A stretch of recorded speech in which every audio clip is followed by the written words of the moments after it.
La troisième question, effectivement, ce sont quelles sont les interactions et les moyens de communication que nous devons faire évoluer.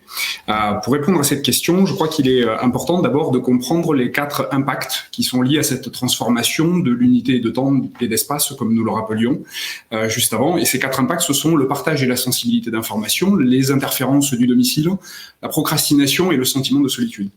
Alors, le partage et la sensibilité de l'information est directement lié à cette notion d'éloignement de temps et d'espace et qui agit et qui réduit la fréquence de partage et donc de la sensibilité aux expertises de mes collègues de travail. Plus le salarié est exposé à ses collègues, plus il interagit avec eux et partage donc de l'information. A contrario, dans un mode distanciel, je cherche de l'information, j'ai tendance d'abord à me tourner vers mes collègues de proximité si je suis au bureau, et seulement à ce moment-là, je me tourne vers mes collègues éloignés en télétravail si jamais je ne trouve pas l'information auprès de mes collègues directs. Ce comportement, il est directement la conséquence de la recherche de facilité, du besoin de performance rapide, du sentiment d'immédiateté qui est notre quotidien aujourd'hui. En synthèse, si j'ai peu d'échanges, j'ai peu de compréhension de l'expertise de mes collègues et peu de chances de partager avec eux.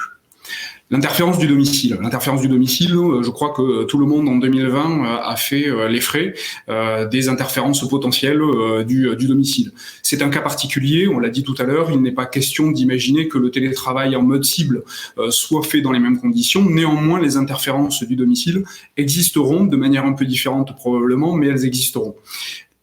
Je crois que ce qui est important de noter, c'est que l'impact de ces interférences, il est accru si la fonction et le métier du télétravailleur nécessitent d'être en alerte et impliquent une attention quasi temps réel, permanente de sa part pour amener à bien ces différentes missions. La procrastination est assez difficile à évaluer. Les rapports indiquaient d'ailleurs, alors pour ceux qui étaient avant confinement de 2020, indiquaient qu'il y avait parfois assez peu de procrastination quand les télétravailleurs faisaient preuve d'autonomie sur leur job et d'autodiscipline. Alors ces deux sentiments, enfin ces deux leviers-là sont assez compliqués à estimer là aussi, et il est fort probable que avant crise, on ciblait peut-être de manière plus ou moins consciente les personnes qui étaient en mesure de faire preuve de ces types de qualités pour pouvoir télétravailler de manière efficace. Je crois que le cadre formel du télétravail, enfin l'absence de cadre formel lié au télétravail peut contribuer considérablement à augmenter les effets de procrastination, et c'est bien là un des risques importants. Dernier sujet, dernier impact, le sentiment de solitude. Il s'agit d'un impact qui est lié là aussi à la notion de perte d'interaction, à la perte de support managérial, à la perte des relations directes. Et ces éléments-là renforcent considérablement ce sentiment de solitude. Là aussi, c'est quelque chose qui a été démontré, difficile à capter au quotidien et néanmoins sur lequel les solutions mises en œuvre doivent lutter contre. Alors justement, les interactions et les habitudes qui peuvent impacter là-dessus, on en a plusieurs, néanmoins, vous le voyez, elles ont des impacts qui peuvent être assez différents.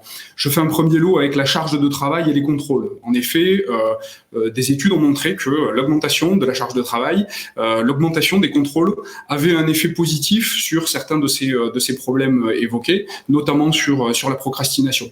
Néanmoins, la manière dont elles sont mises en œuvre peut avoir des effets négatifs quant à la sensibilité, quant à la confiance en soi, quant au bien-être du télétravailleur. Alors quand je dis ça, je ne dis pas qu'il ne faut pas manager et suivre, néanmoins j'attire votre attention sur les impacts possibles que peuvent avoir ces deux premières solutions.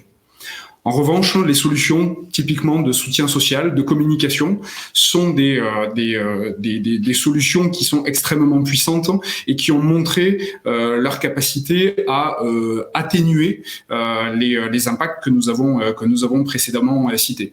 Le soutien social notamment, le management de la confiance, le partage d'informations sont des éléments clés.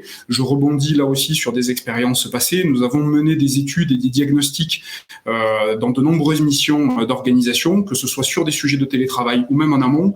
Je crois que les sujets de manque de confiance et des manques de communication sont vraiment des leviers à la fois, j'allais dire, positifs et négatifs, qui peuvent précipiter les conséquences, et vraiment que ce soit en mode classique au bureau et en mode de télétravail où ces effets sont exacerbés, c'est vraiment le soutien social, ce sont vraiment, le soutien social et la communication qui sont des éléments clés.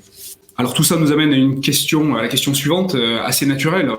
Quels sont les moyens de communication pertinents pour maintenir une relation régulière avec vos collaborateurs ?